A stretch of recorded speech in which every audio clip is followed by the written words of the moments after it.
नमस्कार, daily post Punjab Haryana Himachal देख रहे हैं आप। मैं हूं गौतम ठाकुर। खबरों का सिलसिला शुरू करते हैं और रुख करते हैं बड़ी खबर का। और ये खबर जुड़ी हुई है लॉरेंस बिश्नोई से, गैंगस्टर से, जिसका इंटरव्यू हुआ और इंटरव्यू बाहर आते ही हलचल मच गया। और सवाल सबसे बड़ा ये हुआ कि आखिर इस इंटरव्यू को कहां पर करवाया गया, जेल के अंदर। तो जेल के अंदर फोन कैसे पहुंचा, और इसको लेकर लगातार अदालत में सुनवाई का दौर जारी है। और लॉरेंस इंटरव्यू मामले में हाई कोर्ट में जो है वो सुनवाई हुई और इसी को लेकर टिप्पणी जो है वो हाई कोर्ट के द्वारा की गई।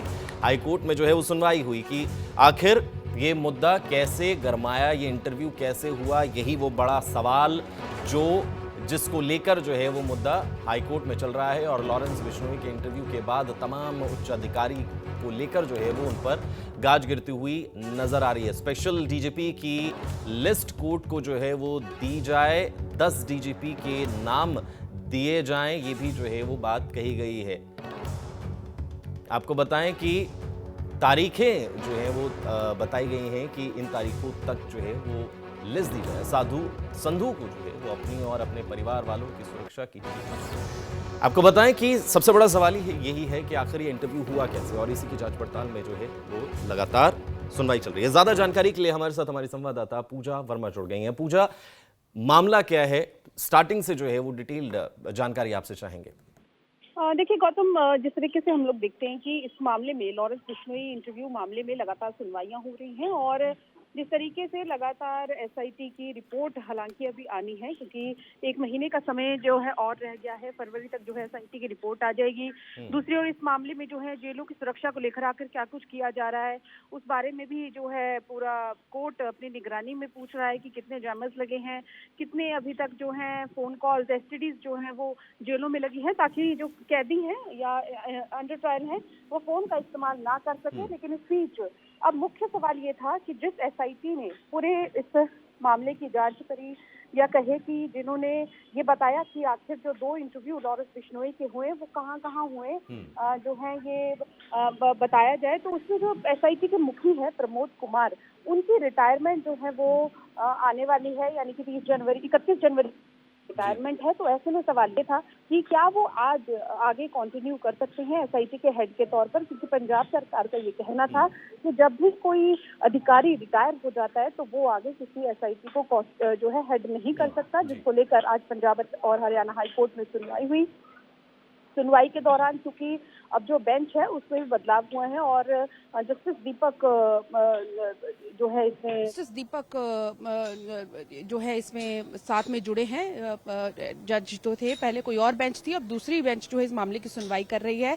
हालांकि इस पूरे मामले में अगर देखा जाए तो अब पंजाब सरकार से हाई कोर्ट ने कहा कि आप नाम दें, ऐसे नाम जो केंद्र द्वारा इम्पैनल्ड अधिकारी हैं, आईपीएस हैं और स्पेशल डीजी या एडीजीपी हैं, उनके नाम बताए जाए। हालांकि पंजाब सरकार से ये भी पूछा गया था कि कितने डीजीपी हैं अलग अलग डिपार्टमेंट्स में, चाहे वो प्रिजन्स हो, चाहे वो जो है ह्यूमन कमीशन हो या फिर हाउसिंग कॉरपोरेशन हो, तो तमाम चीजें जो हैं वो पूछी गई थी। तो ऐसे में अब ये भी पूछा गया है कि जो केंद्र सरकार द्वारा इम्पैनल्ड है, क्योंकि जो अधिकारी आते हैं किसी भी स्टेट में, चाहे आईएएस हो चाहे आईपीएस हो, कुछ केंद्र द्वारा जो है इम्पैनल्ड होते हैं और कुछ जो स्टेट का कैडर के होते हैं। तो ऐसे में अब वो नाम मांगे गए हैं और वो लिस्ट आएगी। और इसके अलावा ये भी देखा जाएगा कि क्या प्रमोद कुमार को ही आगे कंटिन्यू किया जाना है एज अ एसआईटी चीफ, यानी कि दोनों मुद्दों पर जो है वो चर्चा होनी है कि आखिर किसे जो है अब इस एसआईटी की जांच दी जाए।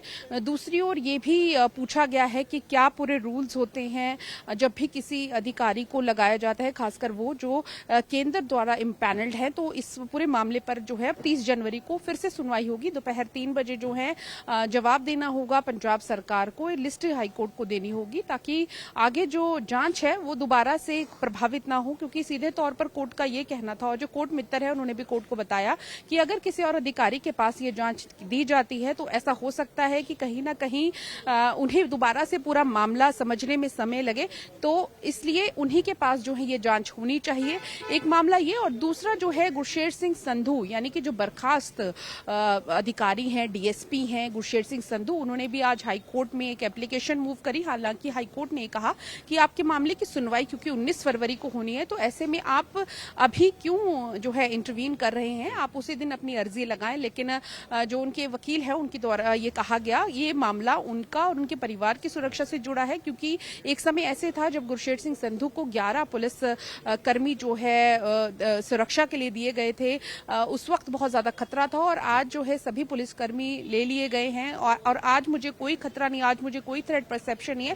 हालांकि कोर्ट का सीधा सवाल था कि आप अपनी जो रेमेडी है वो दोबारा से जब आपकी 19 फरवरी को, क्योंकि इस मामले में सुनवाई होनी है, आप तब इसे ले सकते हैं, लेकिन फिलहाल इस मामले को, इस अर्जी को हम अभी स्वीकार नहीं कर रहे हैं। तो ये तमाम चीजें जो है इस सुनवाई में आज रही। लेकिन खास बात ये रही कि क्या एसआईटी के मुखी प्रमोद कुमार रहेंगे कोर्ट, क्योंकि बहुत यहाँ पर ये भी है कि ठीक है, जांच कौन करेगा ये एक बड़ा सवाल है और इसी को लेकर लगातार जो है वो बहस चल रही है, लेकिन एसआईटी की जांच अभी कहां तक पहुंची है ये भी एक बड़ा सवाल है।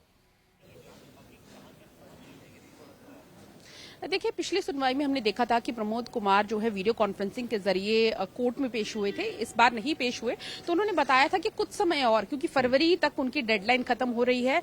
जेलों की सुरक्षा की बात करें, उनकी भी डेडलाइन 5 फरवरी तक खत्म हो रही है। तो उन्होंने कहा था कि हमें 1 महीना, यानी कि दिसंबर की, माफ कीजिए, जनवरी की अगर हम बात करें, 16 जनवरी को जब मामले की सुनवाई हुई थी, उस वक्त प्रमोद कुमार जो है वीसी के जरिए पेश हुए थे और उन्होंने कहा था कि हम इसमें अपने आखिरी जांच तक पहुंच चुके हैं और जल्दी जो है रिपोर्ट सबमिट भी की जाएगी। क्योंकि इसमें मुख्य कारण ये है कि जब कौन कौन से अधिकारी इसके लिए पूरी तरीके से रिस्पॉन्सिबल है, उसकी लिस्ट भी जो है वो एसआईटी ने दी थी और इसके अलावा इंटरव्यू कहाँ हुआ ये भी एसआईटी ने बनाया। इस करके कोर्ट संतुष्ट था कि कार्रवाई हो रही है। तो फिलहाल जो है उन्होंने अपनी प्रोग्रेस रिपोर्ट कोर्ट में नहीं दी, ना कोर्ट ने मांगी, लेकिन उन्होंने ये जरूर कहा था कि हम जल्द ही जो है पूरी आपको जांच रिपोर्ट कोर्ट में सौंपेंगे। यानी कि ये मामला यही थमता नजर नहीं आ रहा, क्योंकि अभी सिर्फ बात करें तो पंजाब की जो सीआईए खरड़ में जो इंटरव्यू हुआ है लॉरेंस का, उसका मामला है।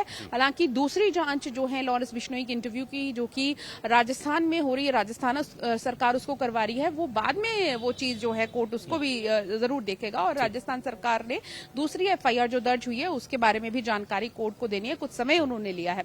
तो ये तमाम चीजें जो हैं गौतम, जिन पर लगातार सुनवाइयां चल रही हैं और देखना ये बड़ा अहम रहेगा कि क्या कोर्ट जो है, जो दूसरा पैनल आएगा उसको लेकर उसमें से किसी को एसआईटी का हेड बनाते हैं या फिर प्रमोद कुमार को कंटिन्यू करने दिया जाता है। क्योंकि कोर्ट के पास ये जरूर पावर्स हैं कि वो कुछ डायरेक्शन दे सकते हैं। लेकिन इस बीच आज भी देखा गया कि सुप्रीम कोर्ट के कुछ जजमेंट्स को, कुछ अलग अलग कोर्ट्स की जजमेंट दिखाई गई, जिसमें ये बताया गया कि प्रमोद कुमार रिटायर होने के बाद भी एसआईटी की जांच की कमान जो है वो संभाल सकते हैं, मतलब कंटिन्यू रखा जा सकता है, कुछ प्रावधान है ऐसे, या उनके कार्यकाल को ही बढ़ा दिया जाएगा? देखिए गौतम, यही आज सवाल था। आज यही सवाल कोर्ट का था कि क्या उनके कार्यकाल को बढ़ाया जा सकता है। हालांकि कुछ जजमेंट्स कोर्ट की तरफ से भी बताए गए, जिसमें उन्होंने कहा कि सुप्रीम कोर्ट के भी हाल ही के आदेश हैं एक मैटर में, जिसमें उन्होंने कहा था कि कंटिन्यू किया जा सकता है। हालांकि पंजाब सरकार की तरफ से ये भी बताया गया कि कंटिन्यू नहीं किया जा सकता, क्योंकि हर एक केस का अलग अलग क्राइटेरिया होता है। तो ऐसे में कहीं ना कहीं अब ये कोर्ट का सवाल था पंजाब सरकार से और कोर्ट मित्र से भी कि आप हमें जजमेंट्स बताइए कि आखिर कहाँ कहाँ अगर एसआईटी का हेड कोई रिटायर हो रहा है और कोर्ट उसकी रिटायरमेंट, कोर्ट उसकी जो रिपोर्ट है या उसकी जांच है उसे संतुष्ट है, तो क्या उसे कंटिन्यू करने दिया जा सकता है या नहीं, यही सवाल है। और इसी सवाल के जवाब में अब स्पेशल डीजीपी, खासकर आप मुख्य चीज इसमें क्या है कि केंद्र के कैडर के, यानी कि केंद्र के इम्पैनल्ड डीजीपीज के जो है वो नाम हाईकोर्ट ने मांगे, यानी कि पंजाब कैडर के नहीं बल्कि दूसरे कैडर के जो है उन्होंने मांगे हैं, इम्पैनल्ड जो है उनका नाम मांगा है। क्योंकि कहीं ना कहीं एक पारदर्शिता की बात जरूर आ जाती है, क्योंकि पहले भी हमने देखा था कि किस तरीके से जब जांच करके जो तथ्य कोर्ट के सामने रखे गए थे वो कहीं ना कहीं कोर्ट ने उनको कहा था कि वो सही तथ्य नहीं है। तो ऐसे में उन्होंने ये भी जरूर कहा कोर्ट ने कि हम आपके सभी अधिकारियों पर उंगलियां नहीं उठा रहे हैं, उन पर सवाल खड़े नहीं कर रहे, लेकिन कहीं ना कहीं जांच प्रभावित हुई और इसको ठीक करने के लिए या इस पर जो है किस तरीके से इस पर देखा जा सकता है, ये स्पष्ट करना जरूर एसआईटी का काम है। तो फिलहाल कि आखिर आगे क्या होता है, क्या प्रमोद कुमार ही जो है वो इन्वेस्टिगेशन को लीड करेंगे या फिर बदलाव होते हैं? पूजा, आपका बहुत बहुत शुक्रिया तमाम जानकारी के लिए, हमारे साथ जुड़ने के लिए। तो देखना यही होगा कि आखिर आगे होता क्या है, क्योंकि मुद्दा बहुत ज्यादा जो है वो गंभीर है और इस गंभीर मुद्दे में क्या प्रमोद कुमार द्वारा ही जो अभी तक की इन्वेस्टिगेशन चलाई जा रही है, क्या वो कंटिन्यू कर पाएंगे? प्रावधान के हिसाब से क्या फैसला लिया जा पाएगा, या फिर जो नाम मंगाए गए हैं उनमें से कोई और जो है वो शख्स इस एसआईटी की जांच को लीड करता हुआ नजर आएगा? वो जरूर जो है वो देखना होगा।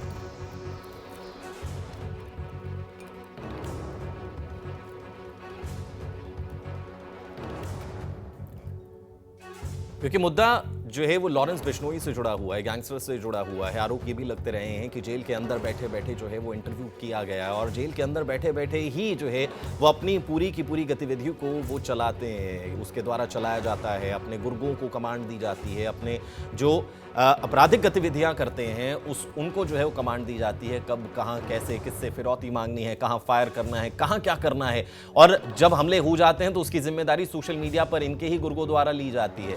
लेकिन ये सब चीजें चल कैसे रही हैं, फोन कैसे इन तक पहुंचता है, संपर्क कैसे बाहर साधा जाता है, बहुत सारी चीजें हैं जो इन्वेस्टिगेशन के अंदर लगातार चल रही हैं।